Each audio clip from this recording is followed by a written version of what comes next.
நம்ம news cricket channel நண்பர்களுக்கு வணக்கம். இங்கிலாந்தின் சரித்திர முக்கியத்துவம் வாய்ந்த ஹெடிங்லே மைதானத்தில் நடக்கிற முதல் டெஸ்ட் போட்டியோட முதல் நாள் ஆட்டத்துல நம்ம இந்தியா டீம் எதிரணியை திக்குமுக்காட வச்சு ஒரு சம்பவம் பண்ணியிருக்காங்க. டாஸ் தோத்து பேட்டிங் இறங்கிய நம்ம பசங்க விக்கெட்டுகளை காப்பாத்தினது மட்டும் இல்லாம ரன் மழையாவும் பொழிஞ்சிருக்காங்க. ஆரம்பமே அமர்கலமா இருந்தது. யசஸ்வி ஜெய்ஸ்வாலோட அசத்தல் சதத்தோட தொடங்கின இந்த இன்னிங்ஸ், அப்புறம் கேப்டன் சுப்மன் கில்லோட பிரம்மாண்ட சதம், கூடவே ரிஷப் பண்டோட அதிரடி பேட்டிங்னு இங்கிலாந்து பவுலர்களை பந்தாடிட்டாங்க. முதல் நாள் ஆட்டத்தோட முடிவுல இந்தியா கெத்தா நிக்குது. இந்த வீடியோல இந்த மேட்சோட முழு ஹைலைட்ஸையும் தெளிவா பார்க்க போறோம். அதனால வீடியோவை கடைசி வரைக்கும் பாருங்க. நீங்க ஒரு உண்மையான டீம் இந்தியா ரசிகரா இருந்தா இந்த வீடியோவுக்கு ஒரு லைக் போட்டு சப்போர்ட் பண்ணுங்க. நம்மளோட லைக் டார்கெட் 1000 லைக்ஸ். நண்பர்களே, 5 போட்டிகள் கொண்ட டெஸ்ட் தொடரோட முதல் போட்டி இங்கிலாந்தின் புகழ்பெற்ற ஹெடிங்லே மைதானத்தில் ஆரம்பமாச்சு. காலை செஷனோட ஆரம்பம் டாஸ்ல இருந்துதான். England captain Ben Stokes toss ஜெயிச்சு நம்ம இந்தியாவை முதலில் பேட்டிங் செய்ய அழைப்பு விடுத்தாரு. இங்கிலாந்து பிட்சுகள்ல ஆரம்பத்துல பவுலர்களுக்கு கை கொடுக்கும் என்பதால இந்த முடிவு இங்கிலாந்தோட நம்பிக்கையை காட்டுச்சு. நம்ம இந்தியாவோட பிளேயிங் 11 எல்லாருக்கும் ஆச்சரியத்தை கொடுத்துச்சு. டீம் 2 பெரிய முடிவுகளை எடுத்தது. இளம் பேட்ஸ்மேன் சாய் சுதர்சனுக்கு டெஸ்ட் அறிமுக வாய்ப்பு கிடைச்சது. அதே போல கருண் நாயருக்கும் 2017ஆம் ஆண்டுக்கு பிறகு முதல் முறையா டெஸ்ட் மேட்ச்ல விளையாட ஒரு வாய்ப்பு கிடைச்சது. குல்தீப் யாதவ் மற்றும் நிதிஷ் ரெட்டி போன்ற வீரர்கள் இந்த போட்டியிலிருந்து வெளியில இருந்தாங்க. இந்திய இன்னிங்ஸை ஓபன் பண்ண களமிறங்கினவங்க 2 இடது கை பேட்ஸ்மேன்கள் யசஸ்வி ஜெய்ஸ்வால் மற்றும் KL ராகுல். 2 பேரும் ஆரம்பத்திலிருந்தே அபாரமான புரிதலோட விளையாடினாங்க.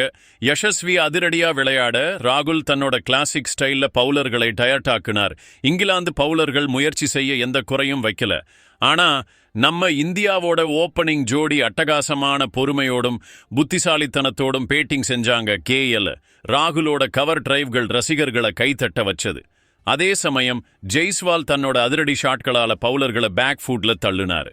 மெல்ல மெல்ல இந்த பார்ட்னர்ஷிப் இந்திய இன்னிங்ஸுக்கு ஒரு ஸ்ட்ராங்கான அடித்தளத்தை போட்டுச்சு. 2 பேருக்கும் இடையிலான பார்ட்னர்ஷிப் இங்கிலாந்தை பிரஷர்ல கொண்டு வந்துச்சு. 50 ரன் பார்ட்னர்ஷிப் முடிஞ்சதும் இந்திய ட்ரெஸ்ஸிங் ரூம்ல நிம்மதி பெருமூச்சு விட்டாங்க. KL ராகுலோட ஷாட்ஸ்ல கிளாஸ் இருந்துச்சு, டைமிங் இருந்துச்சு, பொறுமையும் இருந்துச்சு. ஆனா டெஸ்ட் கிரிக்கெட்டோட அழகே இதுதான். ஒரு சின்ன தவறு எல்லாமே மாறிடும். 90 ரன் இருக்கும்போது இந்தியாவுக்கு முதல் அடி விழுந்துச்சு. பிரைட்டன் கார்ஸ் தன்னோட அட்டகாசமான அவுட் ஸ்விங் பால்ல ராகுலை சிக்க வச்சாரு. இந்த பால் கொஞ்சம் வெளியில போச்சு. ஆனா ராகுல் டிரைவ் செய்ய முயற்சி பண்ணி பாலோட அவுட் ரெட்ஜ் ஸ்லிப்ல நின்ன ரூட்டோட கைக்கு போச்சு. அவுட் ஆனதும் ராகுல் ரொம்பவே ஏமாற்றமா தெரிஞ்சாரு. ஏன்னா அவர் சூப்பரான ஃபார்ம்ல இருந்தாரு. ஒரு பெரிய இன்னிங்ஸை நோக்கி போய்கொண்டிருந்தார். KL ராகுல் அற்புதமான 42 ரன்களை எடுத்தார். அவர் 78 பந்துகளை சந்திச்சு 8 அழகான பவுண்டரிகளை அடிச்சார். ராகுல் அவுட் ஆனாலும் அவரும் ஜெய்ஸ்வாலும் ஒரு முக்கியமான சாதனையை படைச்சாங்க. ஹெடிங்லே மைதானத்துல இந்தியாவுக்காக டெஸ்ட்ல ஓப்பனிங் பேட்ஸ்மேனா அதிகபட்ச பார்ட்னர்ஷிப் செஞ்ச வீரர்கள் இவங்க 2 பேருமே. 91 ரன்களின் இந்த பார்ட்னர்ஷிப் இந்தியாவுக்கு ஒரு ஸ்ட்ராங்கான ஆரம்பத்தை கொடுத்தது. இது எந்த வெளிநாட்டு சுற்றுப்பயணத்திலும் ரொம்ப முக்கியமானது. ராகுல் அவுட் ஆனதும் இந்திய டீமுக்காக 3வது நம்பர்ல பேட்டிங் செய்ய வந்தவர் சாய் சுதர்சன். தமிழ்நாட்டை சேர்ந்த இந்த இளம் பேட்ஸ்மேனுக்கு இது ரொம்பவே ஸ்பெஷல் நாள். அவரோட டெஸ்ட் அறிமுகம். ஆனா இந்த அறிமுகம் கனவா மாறுறதுக்கு பதிலா ஒரு கெட்ட கனவா மாறிடுச்சு. இங்கிலாந்து சாய்க்கு எதிரா ஒரு திட்டத்தோட பந்து வீசினாங்க. Captain Ben Stokes leg slip மற்றும் லெக் கலி ஃபீல்டர்களை நிறுத்தி பந்து வீச்சை லெக் ஸ்டம்பை நோக்கி குவிச்சாங்க. இதனால சாய் குழம்பி போய் தன்னோட வழக்கமான ஃபிளிக் ஷாட்டை அடிக்க தயங்கினார். இந்த குழப்பத்திலேயே ஒரு பால் அவரோட பேட்டோட எட்ஜில் பட்டு விக்கெட் கீப்பர் ஜேமி ஸ்மித்தோட கைகளுக்கு போச்சு. சாய் ஒரு ரன் கூட எடுக்காம அவுட் ஆகிட்டார். துரதிருஷ்டவசமா டெஸ்ட் கிரிக்கெட் வரலாற்றில் 3வது நம்பரில் அறிமுகமாகி டக் அவுட் ஆன முதல் இந்திய பேட்ஸ்மேன் இவர்தான். முதல் செஷன் முடிஞ்சப்போ இந்தியாவோட ஸ்கோர் 2 விக்கெட்டுக்கு 92 ரன். ஒரு பக்கம் சிறப்பான ஆரம்பம், ஒரு ஸ்ட்ராங்கான ஓப்பனிங் பார்ட்னர்ஷிப், இன்னொரு பக்கம் 2 முக்கியமான விக்கெட்டுகள் விழுந்திருந்தன. யசஸ்வி ஜெய்ஸ்வால் இன்னும் கிரீஸில் நிலைச்சிருந்தார். இந்தியா ஒரு நல்ல ஆரம்பத்தை ஒரு பெரிய இன்னிங்ஸா மாத்துவார்னு நம்புச்சு. 2வது செஷன் ஆரம்பிச்சப்போ கிரீஸில் யசஸ்வி ஜெய்ஸ்வால் நிலைச்சிருக்க அவரோட கேப்டன் சுப்மன் கில் களமிறங்கினார். சுப்மன் கில்லுக்கு இது வெறும் இன்னிங்ஸ் இல்ல, இது கேப்டனா அவரோட முதல் டெஸ்ட். அவர் பேட்டிங்ல தன்னோட பொறுப்பை திறம்பட செய்ய ஆரம்பிச்சாரு. கில் களத்துக்கு வந்ததும் நேரம் வீணடிக்காம ரன் அடிக்க ஆரம்பிச்சார். ஆரம்பத்திலேயே அவரோட ஃபுட் ஒர்க்கும் டைமிங்கும் பார்க்கவே சூப்பரா இருந்துச்சு. அவர் வந்ததும் இங்கிலாந்து பவுலர்கள் மேல பிரஷரை போட ஆரம்பிச்சாரு. அதே சமயம் யசஸ்வி ஜெய்ஸ்வால் முதல் செஷன்ல இருந்து சூப்பரான ஃபார்ம்ல இருந்தவர் தன்னோட பேட்டிங்கை அதே நம்பிக்கையோட தொடர்ந்தார். 2 பேட்ஸ்மேன்களும் ரொம்பவே பொறுமையான மற்றும் சமச்சீரான கிரிக்கெட்டை விளையாடினாங்க. கீல்லோட அதிரடியும் ஜெய்ஸ்வாலோட பொறுமையும் இங்கிலாந்து பவுலர்களுக்கு அசௌகரியத்தை உண்டாக்குச்சு. கில்லோட வேகமா ரன் அடிக்கும் பழக்கம் இங்கிலாந்தோட பந்துவீச்சோட லைன் மற்றும் லெந்தை கெடுத்துச்சு. கேப்டன் பென் ஸ்டோக்ஸ் பலமுறை ஃபீல்டிங்ல மாற்றம் செஞ்சாரு. ஆனா எந்த திட்டமும் பலன் கொடுக்கல. இதுக்கு நடுவுல ஜெய்ஸ்வால் தன்னோட அரை சதத்தையும் பூர்த்தி செஞ்சார். இங்கிலாந்து மண்ணில் இது அவரோட முதல் 50 ரன். ஆனா அவர் விளையாடின நம்பிக்கையை பார்த்தா அவர் எந்த சூழ்நிலைக்கும் தயாரா இருக்கிற மாதிரி தெரிஞ்சது. அதே சமயம் சுப்மன் கில்லும் வேகமா ரன் எடுத்தார். அவர் அருமையான டிரைவ்கள் மற்றும் புல் ஷாட்கள் மூலமா ரசிகர்களை முழுசா என்டர்டெயின் செஞ்சார். மெல்ல மெல்ல 2 பேருக்கும் இடையிலான பார்ட்னர்ஷிப் வலுப்பெற்றுச்சு. அவங்க மறுபடியும் 50 ரன் பார்ட்னர்ஷிப்பை பூர்த்தி செஞ்சு இந்திய ட்ரெஸ்ஸிங் ரூம்ல புன்னகையை வரவழைச்சாங்க. இந்தியா மெல்ல மெல்ல ஒரு ஸ்ட்ராங்கான நிலையை நோக்கி நகர்ந்துச்சு. 41வது ஓவர்ல ஜெய்ஸ்வால் ஜோஷ் டங்கின் பந்துல ஒரு அற்புதமான சிக்ஸர் அடிச்சாரு. அந்த ஷாட் வெறும் ரன்களுக்காக மட்டும் இல்லாம இங்கிலாந்து மேல ஆதிக்கம் செலுத்த வேண்டும்ங்கிற அவரோட நோக்கத்தை காட்டுச்சு. சீக்கிரமே கில்லும் ஒரு பவுண்டரி அடிச்சு தன்னோட 50 ரன்னை பூர்த்தி செஞ்சார். கேப்டன்சி அறிமுகத்துல இது ஒரு பெரிய அறிகுறி. அவர் வெறும் தலைமை தாங்க வரல, பேட்டிங்லையும் உதாரணமா திகழ முடியும்னு நிரூபிச்சாரு. 49வது ஓவர்ல ஜெய்ஸ்வால் ஒரு பவுண்டரி அடிச்சு இந்தியாவை 200 ரன்களை கடக்க வச்சார். அதுக்கு அடுத்த பால்லையே அவர் இன்னொரு அட்டகாசமான பவுண்டரி அடிச்சு 99 ரன்ல வந்து நின்னாரு. ரசிகர்களோட இதய துடிப்பு வேகமாச்சு. அந்த வரலாற்று சிறப்பு மிக்க தருணத்துக்காக எல்லோரும் காத்து கிடந்தாங்க. அப்புறம் வந்தது அந்த மறக்க முடியாத தருணம். ஜெய்ஸ்வால் அடுத்த பால்லையே சிங்கிள் எடுத்து தன்னோட சதத்தை பூர்த்தி செஞ்சாரு. 144 பந்துகளில் எடுத்த இந்த சதம் வெறும் ஸ்கோர் போர்டு கணக்கு இல்ல. இது அவரோட உழைப்பு, பொறுமை மற்றும் கிளாஸோட சான்று. இந்த இன்னிங்ஸ்ல அவர் 16 பவுண்டரிகள் மற்றும் ஒரு அற்புதமான சிக்ஸர் அடிச்சாரு. இங்கிலாந்துக்கு எதிரா இது அவரோட 2வது டெஸ்ட் சதம். சதம் அடிச்சதும் ஜெய்ஸ்வாலோட கொண்டாட்டம் பார்க்கவே சூப்பரா இருந்துச்சு. அவர் பேட்டை காத்துல தூக்கி ஹெல்மெட்டை கழட்டி வானத்தை பார்த்தார். ஒரு கனவு நிஜமானதற்கு நன்றி சொல்ற மாதிரி. இன்னொரு பக்கம் சுப்மன் கில் 58 ரன்ல நாட் அவுட்டா நின்னுக்கிட்டு இருந்தாரு. இந்த முழு பார்ட்னர்ஷிப்ல ஒரு மெச்சூர்ட் பேட்ஸ்மேனாவும் பொறுப்பான கேப்டனாவும் அவர் செயல்பட்டார். ஜெய்ஸ்வாலுக்கு ஸ்ட்ரைக் கொடுத்தார். தன்னோட அதிரடியால ரன் ரேட்டை மெயின்டைன் பண்ணினார். இங்கிலாந்துக்கு எந்த வகையிலும் திரும்பி வர வாய்ப்பு கொடுக்கல. இந்த செஷன்ல ரொம்ப முக்கியமான விஷயம் என்னன்னா, இந்தியா முழு செஷன்ல ஒரு விக்கெட் கூட இழக்கல. இங்கிலாந்து பவுலர்கள் எல்லா திட்டங்களையும் முயற்சி பண்ணிட்டாங்க. ஆனா நம்ம இந்திய பேட்ஸ்மேன்கள் ஒவ்வொரு பாலையும் பொறுமையோடும் கிளாஸோடும் எதிர்கொண்டாங்க. 2வது செஷன் முடிஞ்சப்போ இந்தியாவோட ஸ்கோர் 2 விக்கெட்டுக்கு 215 ரன். ஜெய்ஸ்வால் 105 ரன்ல நாட் அவுட்டா இருக்க, கில் 58 ரன் எடுத்து அவருக்கு துணையா நின்னாரு. இந்த பார்ட்னர்ஷிப் வெறும் ஸ்கோரை உயர்த்தல, இது இங்கிலாந்து மேல ஒரு மன ரீதியான அழுத்தத்தையும் உண்டாக்குச்சு. இந்த செஷன் இந்தியா இந்த டெஸ்ட்ல வெறும் போட்டி போடல, ஆதிக்கம் செலுத்த விரும்புதுன்னு தெளிவா காட்டுச்சு. 2வது செஷனோட அற்புதமான ஆட்டத்துக்கு பிறகு 3வது செஷன் ஆரம்பிச்சப்போ இந்திய ரசிகர்கள் யசஸ்வி ஜெய்ஸ்வால் மற்றும் சுப்மன் கில் ஜோடி ஸ்கோரை இன்னும் வலுப்படுத்தும்னு எதிர்பார்த்தாங்க. ஆனா ஆட்டம் மீண்டும் தொடங்கினதும் இந்தியாவுக்கு ஒரு பெரிய அடி விழுந்துச்சு. செஷனோட வெறும் 3வது ஓவர் போயிட்டு இருந்துச்சு. மேட்சோட 53வது ஓவர். பவுலிங்ல இங்கிலாந்து கேப்டன் பென் ஸ்டோக்ஸ். அவர் முதல் செஷன்ல இருந்தே தன்னம்பிக்கையோட தெரிஞ்சார். அவர் எந்த பேட்ஸ்மேனையும் குழப்பக்கூடிய ஒரு பாலை வீசினார். சதம் அடிச்சு விளையாடிட்டு இருந்தா கூட யசஸ்வி ஜெய்ஸ்வால் கொஞ்ச நேரத்துக்கு முன்னாடி தான் சதம் அடிச்சு பிரகாசிச்சார். இந்த பாலை டிரைவ் செய்ய போனார்.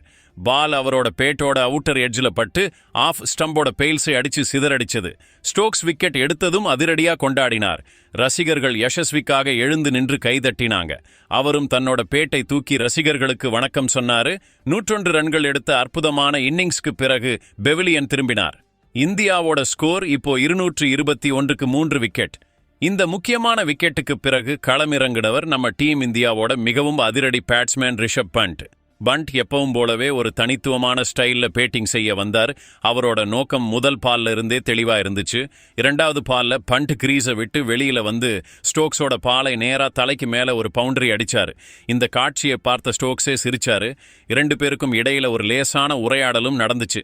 ஆனா இதுக்கப்புறம் இங்கிலாந்து பந்து வீச்சுல இறுக்கம் காட்டி ரன் ரேட்டை கட்டுப்படுத்தினாங்க. சுமார் 10 ஓவர் வரைக்கும் ஒரு பவுண்டரி கூட வரல. இங்கிலாந்து பவுலர்கள் பண்ட் மற்றும் கில்லை கட்டுப்படுத்த அருமையான ஃபீல்ட் பிளேஸ்மெண்ட் மற்றும் துல்லியமான லைன் லெந்தை பயன்படுத்தினாங்க. 2 பேட்ஸ்மேன்களும் ஒவ்வொரு ரன்னுக்கும் போராட வேண்டியிருந்தது. ஃபவுலர்கள் தொடர்ந்து மாறிக்கொண்டே இருந்தாங்க, ஃபீல்டிங் செட்டிங்ஸும் மாறிக்கொண்டே இருந்துச்சு. ஆனா இந்த முழு நேரமும் கில்லோட பொறுமை பாராட்டத்தக்கது. அவர் பண்டை அமைதியா வச்சிருந்தார், தானும் ரிஸ்க் எடுக்காம ஸ்ட்ரைக்கை ரோட்டேட் பண்ணாரு. அப்புறம் கடைசியா அந்த தருணம் வந்தது. கில் ஷோயப் பஷீரை குறிவச்சு சுமார் 10 ஓவருக்கு பிறகு ஒரு அழகான பவுண்டரி அடிச்சாரு. இந்த பவுண்டரி வெறும் 4 ரன் இல்ல, கில் மீண்டும் ஃபார்முக்கு வந்துவிட்டார்னு ஒரு அடையாளம். பவுண்டரிக்கு அப்புறம் கில்லோட ஃபுட்வொர்க்கும் ஸ்டோக்ஸும் மீண்டும் ஃபார்முக்கு வர ஆரம்பிச்சது. அதே சமயம் இன்னொரு பக்கம் பண்ட்டும் இப்போ கொஞ்சம் வசதியா உணர்ந்தார். 2 பேட்ஸ்மேன்களும் அவங்களோட அனுபவம் மற்றும் புரிதலை பயன்படுத்தி மெல்ல மெல்ல ஸ்கோரை உயர்த்தினாங்க. அவங்க ஒவ்வொரு மோசமான பாலையும் பவுண்டரிக்கு அனுப்ப முயற்சி பண்ணாங்க, ஒவ்வொரு நல்ல பாலையும் மதிச்சாங்க. மெல்ல மெல்ல 2 பேருக்கும் இடையில ஒரு ஸ்ட்ராங்கான பார்ட்னர்ஷிப் உருவாகிட்டு இருந்துச்சு. 250 ரன் ஸ்கோரை கடந்ததும் 2 பேரும் 50 ரன் பார்ட்னர்ஷிப்பையும் பூர்த்தி செஞ்சாங்க. இந்த பார்ட்னர்ஷிப் வெறும் ரன்களை சேர்க்கல, இங்கிலாந்து டீம் மேல மீண்டும் அழுத்தத்தை உருவாக்கிச்சு. 3வது செஷனோட ஆரம்பம் யஷஸ்வி ஜெய்ஸ்வால் அவுட் ஆனதுல ஒரு அதிர்ச்சியோட இருந்தாலும் ஓவர்கள் நகர நகர கில் மற்றும் பண்ட் ஒரு புதிய கதையை எழுத ஆரம்பிச்சாங்க. கில் ஏற்கனவே சூப்பரான ஃபார்ம்ல தெரிஞ்சார். அவரோட டைமிங், ஃபுட்வொர்க் மற்றும் பாலை புரிஞ்சுக்கிற திறன் அற்புதமானதா இருந்துச்சு. இன்னொரு பக்கம் பண்ட் வந்ததும் ஸ்டோக்ஸோட பால்ல பவுண்டரி அடிச்சு தான் இன்னைக்கு இங்கிலாந்தை நிம்மதியா விடமாட்டேன்னு காட்டினார். செஷனோட 74வது ஓவர் இந்தியாவுக்கு ரொம்பவே ஸ்பெஷல் ஆச்சு. பவுலிங் செஞ்சவர் சுழற்பந்து வீச்சாளர் ஷோயப் பஷீர். ரிஷப் பண்ட் ஸ்ட்ரைக்கில் இருந்தார். அவர் முதல் பால்லையே ஒரு வித்தியாசமான ஷாட்டை ஆடினார். பேடல் ஸ்வீப்.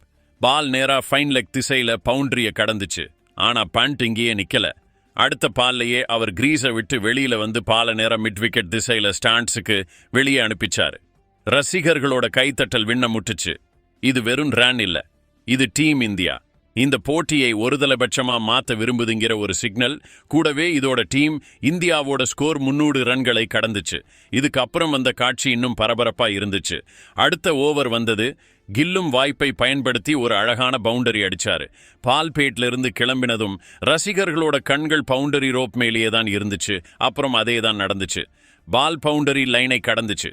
இதோட சுப்மன் கில் தன்னோட கேப்டன்சி அறிமுகத்துல அற்புதமான சதத்தை பூர்த்தி செஞ்சார். இந்த சதம் 140 பந்துகளில் வந்தது. இதில் அவர் 14 பவுண்டரிகளை அடிச்சார். அவர் இந்த மைல்கல்லை கடந்ததும் முழு ட்ரெஸ்ஸிங் ரூமும் எழுந்து நின்னுச்சு. கோச், சக வீரர்கள், சப்போர்ட் ஸ்டாப் எல்லாருமே இந்த இளம் கேப்டனை கைதட்டி வரவேற்றாங்க. கில்லோட கண்களில் தன்னம்பிக்கை இருந்துச்சு, முகத்துல ஒரு சமச்சீரான புன்னகை.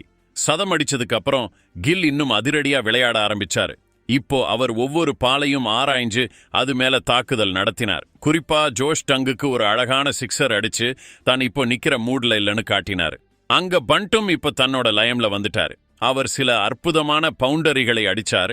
அவருக்கும் கில்லுக்கும் இடையில ஒரு 100 ரன் பார்ட்னர்ஷிப்பும் பூர்த்தியாகுச்சு. இந்த பார்ட்னர்ஷிப் இங்கிலாந்த மன ரீதியா ரொம்பவே பின்னுக்கு தள்ளுச்சு. ஆரம்பத்துல கொஞ்சம் மெதுவா ஆரம்பிச்ச பண்ட் இப்போ வெளிப்படையா விளையாடினார். அவர் தன்னோட ட்ரேட்மார்க் ஸ்டைல்ல கவர் டிரைவ், ரிவர்ஸ் ஸ்வீப் மற்றும் ஃபிளிக் ஷாட்கள் மூலமா பவுலர்களோட லைன் மற்றும் லெந்தை கெடுத்து விட்டாரு. கில் மற்றும் பண்ட் இடையேயான புரிதல் அருமையா இருந்துச்சு. ஒரு சிங்கிள், ஒரு டபுள், அதுக்கு நடுவுல பவுண்டரிகள். நாளோட ஆட்டம் முடியறத நெருங்க நெருங்க இந்தியாவோட ஸ்கோரும் தொடர்ந்து உயரங்களை தொட்டுக்கிட்டே இருந்துச்சு. 83வது ஓவர் வரைக்கும் டீம் இந்தியாவோட ஸ்கோர் 350 ரன்களை கடந்திருந்துச்சு. பண்ட் இதுக்கு நடுவுல தன்னோட அரை சதத்தையும் பூர்த்தி செஞ்சார். இப்போ ஆட்டம் முடியறதுக்கு வெறும் 10 நிமிஷம் மட்டுமே இருந்தது. எல்லோரும் இப்போ பேட்ஸ்மேன்கள் பொறுமையா விளையாடுவாங்கன்னு நினைச்சாங்க. எந்த ரிஸ்க்கும் எடுக்க மாட்டாங்க, அதனால நாள் எந்த விக்கெட்டும் இல்லாம முடியும்னு. ஆனா பண்டோட யோசனை வேறையா இருந்துச்சு. நாளோட கடைசி ஓவர் ஆரம்பமாச்சு. Bowler Chris Woakes. முதல் பால்லையே பண்ட் எந்த தயக்கமும் இல்லாம கிரீஸை விட்டு வெளியில வந்து பாலை மிட் விக்கெட்டுக்கு மேல ஸ்டாண்டஸ்ல அனுப்பிச்சாரு. இது அவ்வளவு சுத்தமா இருந்ததுன்னா இங்கிலாந்து ஃபீல்டர்களும் வோக்ஸே கூட ஆச்சரியப்பட்டு போனாங்க. கேப்டன் பென் ஸ்டோக்ஸ் முகத்திலையும் ஒரு வித்தியாசமான புன்னகை இருந்துச்சு. பண்டோட இந்த தைரியம் அவருக்கும் பிடிச்ச மாதிரி. இதுக்கப்புறம் பண்ட் எந்த ரிஸ்க்கும் எடுக்காம மீதமிருந்த பந்துகளை பொறுமையா விளையாடினார். முதல் நாள் ஆட்டத்தின் முடிவில் இந்தியா 3 விக்கெட்டுக்கு 359 ரன்கள் எடுத்திருந்தது. கேப்டன் சுப்மன் கில் 175 பந்துகளில் 127 ரன்களுடன் நாட் அவுட்டாக இருக்க, ரிஷப் பண்ட் 102 பந்துகளில் 65 ரன்கள் எடுத்து அவருக்கு துணையாக இருந்தார். இந்த செஷன்ல வெறும் ரன்கள் மட்டும் இல்லாம தன்னம்பிக்கை, கிளாஸ் மற்றும் நோக்கமும் தெரிஞ்சிச்சு. சுப்மன் கில்லோட கேப்டன்சி சதம் மற்றும் பண்டோட அதிரடி பேட்டிங் இங்கிலாந்து பவுலர்களுக்கு பெரும் சவாலா இருந்துச்சு. நண்பர்களே, நம்ம இந்தியாவோட இந்த ஆட்டத்துக்கு 10க்கு எத்தனை மார்க் கொடுப்பீங்க? கமெண்ட்ல சொல்லுங்க. மறக்காம நம்ம நியூஸ் கிரிக்கெட் சேனலுக்கு லைக் பண்ணுங்க, ஷேர் பண்ணுங்க, சப்ஸ்கிரைப் பண்ணுங்க.